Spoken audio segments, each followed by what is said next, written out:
This is the Analog Gamers Podcast with your hosts. I'm Shane. And I'm Brent. I'm Frank. Today we're sitting around the table and we're going to discuss abstract games. We've talked several times now about games that we played growing up as children. We've talked about family games, traditional card games. This is another category that most people have at least some familiarity with because you probably played them as a child. So what is an abstract game? That depends on who you're talking to, but at least for my definition, an abstract game is one that has very little theme, although that's more of a feature than a defining piece. It also has perfect information. Perfect information means that everything about the state of the game is known to every player. So for instance, a classic example of that everybody's played is checkers. All of the checkers are out on the board. All the ones that have been captured are off the board in plain view. There's no hidden information. You've got everything right there where you can see it and you know the game state. As opposed to card games, for instance, which would not be abstracts, even though they have no theme, because you don't know what your opponent has in a card game in their hand. That's not everybody's definition. Shane, Brent? Yeah, so I don't have a ton of experience with abstracts. I, played checkers and played chess growing up. Outside of that, I haven't really, Frank, you introduced me to Hive, which I think I would categorize as an abstract game. Yes, I would. But for me, I don't have a lot of experience with abstract games. I don't play them very much anymore. I play a little bit of chess. But yeah, I don't know. For me, it's kind of this category of game that I don't know if I don't think I'm smart enough to play them, because chess takes a lot of thinking, and not that I don't think well, but I don't think well a lot of times. And for me, it's almost having all the information out on the table detracts from the experience for me, because there's no surprises. There's no element of excitement for me. It's just kind of, here's all the info, figure out what the best decisions are with it, rather than I get to be a pirate, or I get to be an entrepreneur, or those kinds of things. So I really enjoy kind of the thematics of a game and how the mechanics support the theme and all those kinds of things. So for me, abstracts aren't really high up on my list. In a little bit, I'll talk a little bit more about kind of my experience with them. But yeah, for me, they're not high. What about you, Brent? See, I really enjoy abstracts. My only problem is defining them and whether or not to include hidden information. There are couple games, and Metropolis comes to mind, that is, there's almost no hidden information. You know just about everything that's going on, with the exception of what's that person's special goal. And it's one hidden element, but I would still consider the game an abstract. That is true. I can see your point. So Metropolis, you're basically placing pieces on the board to control areas. But at the end of the game, everybody is holding a secret objective that scores more points. But other than that, the whole game is an abstract. You know what pieces everybody has, where they can place them. Everything's up front at the beginning of the game and throughout the whole game, except for that one hidden piece of information. That being said, I like other abstracts that are, I guess, more pure. I think it involves a lot more thinking, because you're having to outplay the other person, not just hide information from them necessarily. So it's a little more complicated, I think, a lot of times. Also, because there's no theme, it's a lot harder to get into for some people. Yeah, I can see that. And I also see your point that something like Metropolis, something like Backgammon, they're modified abstract games, right? They're almost purely abstract, but they're not quite, because there is some small portion of the game that is hidden or randomized or something that isn't. So it's not perfect information. I've used that term twice. Perfect information is when you know everything there is to know. That's the simple definition of that. Or at least when all the information's available. I don't necessarily know it all, but it's available. No, that's true. Whether you're tracking it all is another question. I get that. I get where we're going with this. In my mind, and I'd love to hear what you guys think, in my mind, there are some real positive things with abstract games. So, for instance, they're great for kids. And the reason for that is because everything is known. First of all, when you're teaching a child chess, if they don't understand the rules, you know it, because they move a piece in a way that's not legal, and you get to see it, as opposed to a game where they've got cards in their hands, and if they're doing something illegal, unintentionally, I'm not suggesting they're cheating, they just don't understand, you can't tell because you can't see everything going on. So they're great, I think, for teaching kids how to play games. Yeah, I think I had an incredible experience playing chess growing up. And for me, I don't know if it's as much about the game, but my dad had a marble chess set that was up in the top of his closet. And so when we would play, it was so exciting to be able to go and get the chess set and unwrap all the pieces. And, because it's such a, I almost say intimate game, like it was great time for me to spend time with my dad alone. I'm the youngest of four kids, so like alone time with one parent, was Yeah. pretty rare. So for me thinking of chess, like it's just tied to such good childhood memories with my dad and like being able to sit down with him and, we'd put the chessboard in the middle of the living room floor. I think because he didn't want me knocking pieces off the table. But we put it Especially in when their marble can yeah. shatter. So we'd put him, on the living room floor and we would play chess and, and I got it pretty quickly because as you said, if I tried to do something wrong, he would correct it. We don't play much anymore when I see him because by the time I was like 9, I was beating him all the time. But that really stuck with me. Like I even started as a teenager buying several chess sets that I really liked and, reminded me of that experience. Like I have a miniature marble set that reminds me of the one that my dad and I played. So I don't know if I'm in love with the game as much, but like, as you said, as a kid, he brought that game to me and really formed really great like memories with him. And, Wow. and so for me, when I think of abstract games, it's really all those memories that kind of come up more than the game itself. Wow, I'm glad you shared that story because I would never have thought of it that way, but you're right. I mean, I have real good memories of playing chess with my brother and him taking the time to teach me how to play and that kind of stuff. Brent? Like I said, I enjoy abstract games, but I enjoy them, I think partially because I'm never going to be a card counter or never going to remember things that happen and go into someone's hand. So become hidden information. Right, become hidden information at that point. We have people who are, and that's great for them.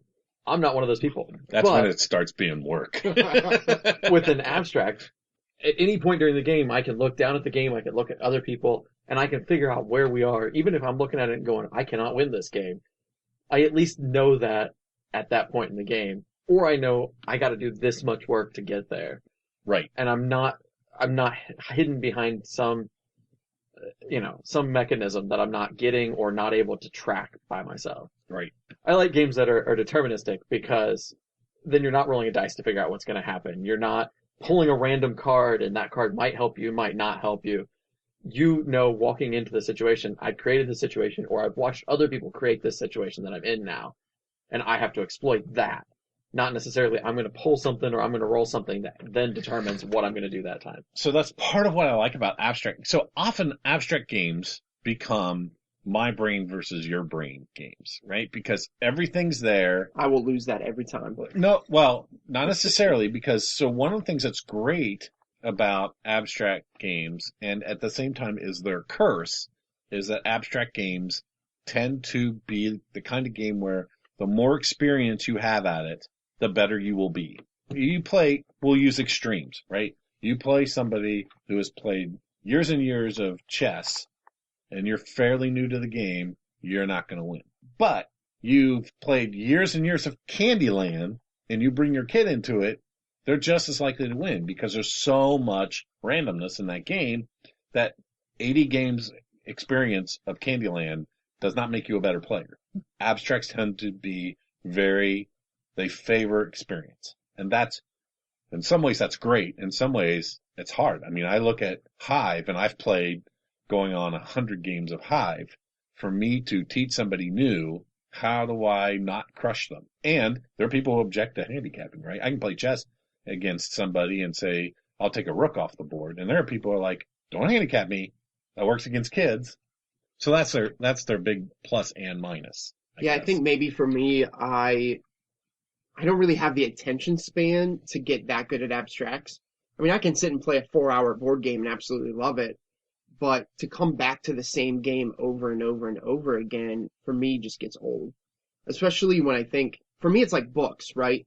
Like, there's so many books in the world that I don't want to reread one more than twice because I'm missing out on all of these hours of new books and worlds.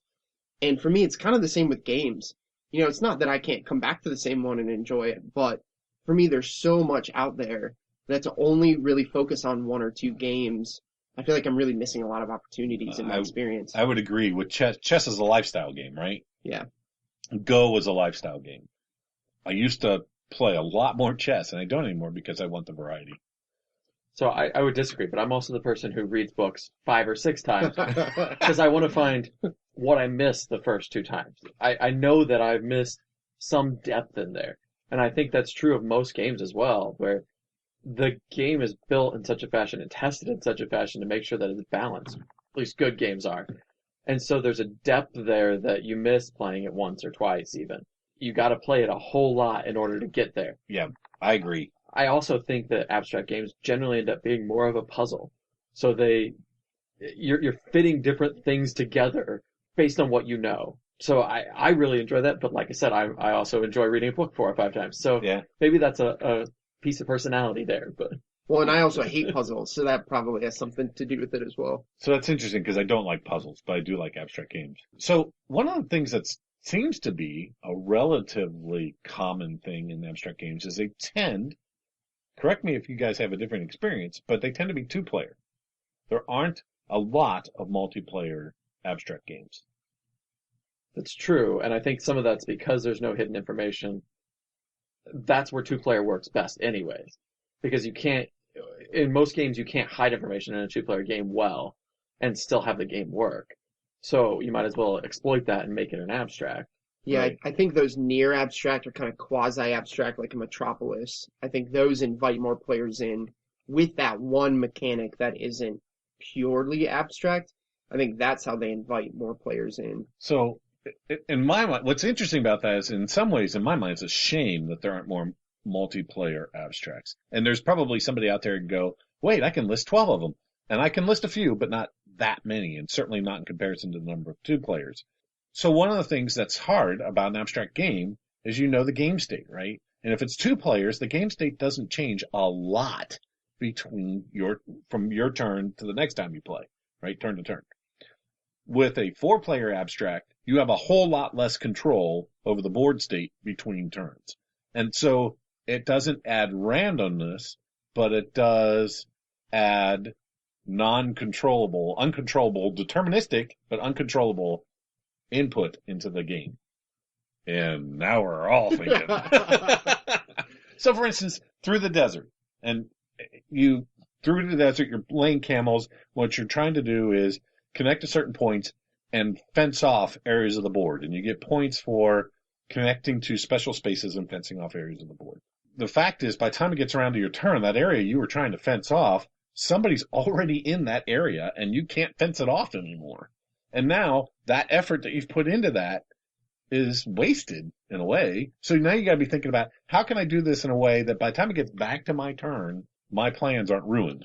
Well, and I almost wonder if that's a reason we don't see as many multiplayer abstracts. Because with 2 players, all the information's on the table, and there's really not that much. I mean, with chess, you just keep track of your pieces and another player's pieces, and you know what they all do.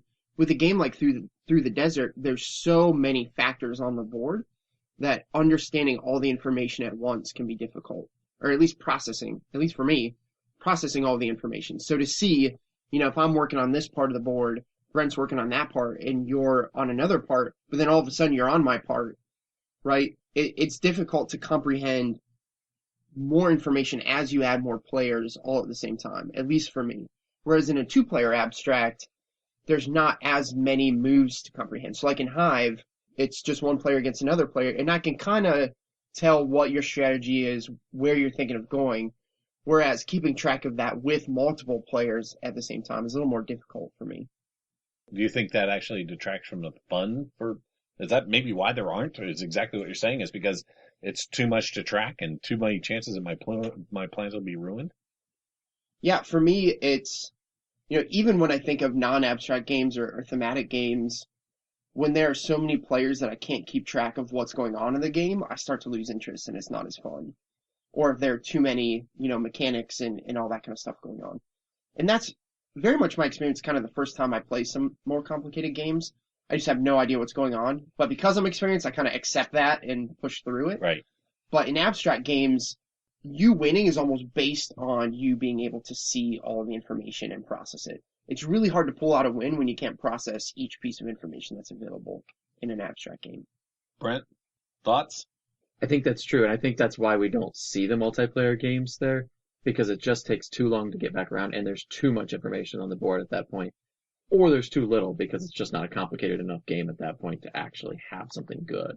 That being said, I like Through the Desert. It's a multiplayer abstract, but you have to be very aware of what everyone else is going to try to do. And so at that point, it's almost a social deduction as well. What can I tell someone else is going to try to do so that I know I can plan my stuff around what the third player is going to do Which and hope they don't interrupt me. And I think that's why like Metropolis is a quasi-abstract, because Metropolis is based on you're putting pieces on the board in turn order, but you're bidding in order to ultimately get to a space that you want. And with that, since everybody's taking their turn at the same time and kind of going in a certain order, for me it's easier to keep track of because I really only need to keep track of the information available on that turn. Now there's other information you got to keep in mind, but really the focus is only on kind of where the bidding is going that turn and where you're trying to maneuver it to, rather than I got to remember what Frank did 3 turns ago and Brent did 2 turns ago and what I want to do in 4 turns. So for me, Metropolis has that abstract feel, but at the same time, I don't need to process all of the information all at once. I can kind of cut it up into the turns and into chunks. That's only true until you've played Metropolis with someone multiple times, because then they're going to be looking for the areas of the board that they can block off by forcing you to go in a direction. How can they back themselves into a corner, essentially getting themselves a good position or allowing themselves to take over for multiple turns? And so for the first 2 or 3 times you play it, maybe that you only really have to pay attention to what's going on that turn, but after that, those same players are going to be looking for advantages to how I can take advantage of the way the board's laid out. I think that's probably true. I think I haven't experienced it because I've played it with the same people only a few times, and so maybe we've evolved there together, and so it just kind of happened naturally. So I think you're probably right, but I haven't had that in my experience yet, because I think all of us have just kind of flowed there naturally together in that progression. And of course, that can be a problem too, right? Because then you get into a group think, right? You go play with a different group, and their thought processes as a group have developed in a different direction. But yeah, I see your point. But I think that's a feature of the abstracts, is that the first time you play, even the first time you play chess, you might even know how all the pieces move. You're not necessarily going to think about what the other player is going to do and how they're going to move and how they're going to react to every move you make. And the more times you play that, the farther ahead you start planning based upon all their possible choices. And chess is one where this is particularly true. Hive is another one. The interaction of pieces then becomes important, right? For instance, how do I checkmate with 2 bishops and a king? That's very specific, and it's very different than how do I do it with 2 rooks and a king. There's actually a theoretical bishop, knight, king checkmate that's like almost impossible to do, but theoretically possible. And I certainly have never done it. That's that interaction of pieces as well as what's my opponent doing. Oh, by the way, he has the same interaction of pieces. I almost think, I don't know if this applies to kids, but as an adult, that pulling out an abstract is more intimidating than pulling out something like a 2-player filler or a 2-player gateway game. What do you guys think of that? So think of the difference between, bringing like a Dominion to the table versus chess. I almost feel like that chess is more intimidating because there's such a cultural thing about it of like chess is for smart people. Well, but take instead of chess, Blockus. There's almost nothing intimidating about pulling out Blockus and playing it with people. It's true. Right. But it is the same kind of abstract. It's just simpler. There's not as many rules to the game. Right. And it's in the pieces, how the pieces play. So Blockus, you're taking Tetris type pieces and putting them on a board, and you are trying to get all your pieces played. You get points, negative points for pieces that you have left over at the end of the game. If you play all your pieces, you get some bonus points, positive bonus points. Whoever has the most points wins. But it's because of the shape of the pieces. The rules don't change. The shape of the pieces dictate how they interact, as opposed to chess, where each piece has its own rules. So yeah, I would agree. So some of that is the history of chess. Right. Why people go, oh wow, that's a Brainiac game, right? Blockus doesn't have that kind of history. It's actually, you say that now. I've introduced Hive to people a couple of times as, oh, people talk about this being the 21st century chess. Maybe that's not a good way to introduce it because people go, oh, well, I never thought of that before. But And yet I think chess is, because it's kind of that game, I think it is so accessible. I think as kids, a lot of us we at least play a few games and it's familiar. I mean, most people can name the chess pieces, or at least to say like, if they don't know knight, rook, that's the horsey, that's the castle. right, yeah, they've got And that kind some of thing. feel And they for have it, a right. general sense of Yep. kind of how the game works. Most people know in chess you have to take the king and that's how you win. I think about, you go up to like a Boston Stoker coffee shop and they're not going to have sets of Hive or Blockus, but they have chessboards. Like, there are tables that literally the chessboard's painted on the table. Yes. And they have pieces. And I think almost every coffee shop I've been to, other than like a Starbucks, but like a little local coffee shop, they have a chess set. Because it is such a cultural phenomenon and it is so familiar. And most of us at least generally know what the win condition of chess is, or generally how to play, even if we don't remember all the specific rules. So although I think it can appear daunting, I think at the same time, because it's so familiar, it can definitely be, when we describe Hive as a 21st century chess, I think that can be a positive at the same time. It is for me because I like chess, but Well, and so, as youth minister, I've studied, adolescent brain development, which we're not going to get into, but we talked about a lot of kids. It's too personal in more ways than one. Yeah. But we've talked about a lot of kids, right? You play abstracts like a chess or checkers, like that's a great game for a kid. And I almost think, is that because it's so concrete and there's nothing, we call it an abstract game, but if we think abstract in like concepts that don't have any concrete thing to them. So like, what is an idea? How do you define an idea? That's a very, different kind of abstract concept. Right. But because these games are so concrete and all the information is out there, I wonder if that's why it's so good for kids, because there's nothing hidden. They don't have to understand anything that isn't on the board, that it's all right there. There's nothing hidden. Everything is clear. It's very concrete. I almost wonder if that's why they're such good games for kids, because everything is defined. There's nothing, there's no gameplay that you kind of have to make up or figure out different things. It's all right there, right in front of you, on the board, nothing hidden. I would say on top of that, there's also no bluff and deception, or any mechanisms that you're not wanting to teach kids anyways for a while, because they don't get when not to do it. Yeah, that's true. And on top of that, there's so people who are really good at games that, I'll use a simple example, craps, right? Which you wouldn't want to teach a kid a gambling game to begin with. But on top of that, people who play craps have an idea of, with 2 dice, what's the probability distribution. 7-year-old kid, that mathematical concept is super. So I think I'm supporting your statement that I think there are mechanisms in games that either A, are socially undesirable in kids, or B, are concepts that might be more of a stretch than they're ready to make. Not even ready, but capable of making. Yes. And I think about, my two of my nephews who, last Christmas I bought a chess set for the older one. I think he was about 5 and the other one's about 3 or 4. I might be completely messing this up. They might be like 7 and 5. Sorry if you guys are listening and I don't know how old you are. But I bought a chess set, right? And, I mean, these are little kids, right? They love running around and being loud and wrestling. And we got the chess set out and they both were like sitting and just captivated by trying to learn this game. And so interested in this game of chess. And I don't think I've ever seen them as quiet as they were and just so focused on this game. And they were even the younger one was just so interested in, all these pieces move these different ways. And I'm trying to take, Uncle Shane's pieces. And so to see them be captivated by the game of chess, even if they didn't get it all, and even if, it only lasted half an hour or whatever it was so cool to see these, my 2 little nephews be so captivated by the game of chess. Growing up, my nieces and nephews, every single one of them, and this was not passed from child to child, so it was interesting to watch as we all played a game called Chest with a T on the end. And it was because they were mispronouncing it, but we would set up the chess pieces, and about 3 moves into the game, all of a sudden, my knight takes your rook, although that move is completely illegal, and it just evolved into, going back to your earlier point, I get one-on-one time with Uncle Shane or Uncle Frank or whoever. I get that one-on-one time, two-on-one time with your nephews where I have that person's undivided attention.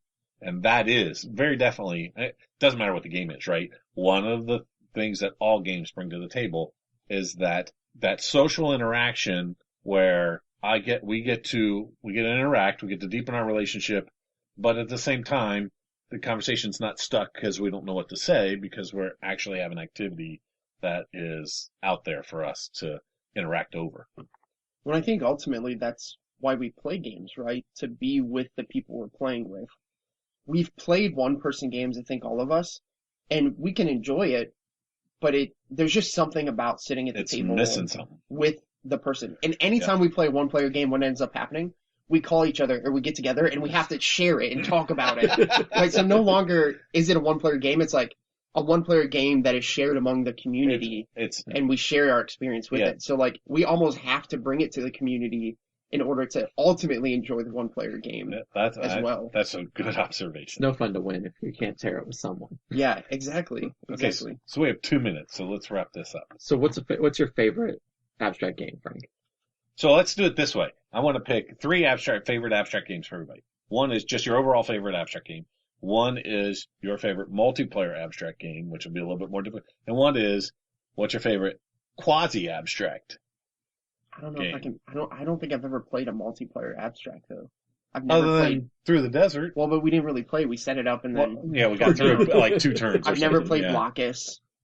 Okay, so but I can talk. I'll let you off the hook on that one. No, go ahead. I can. Yeah. I want to go last, by the way. Go ahead.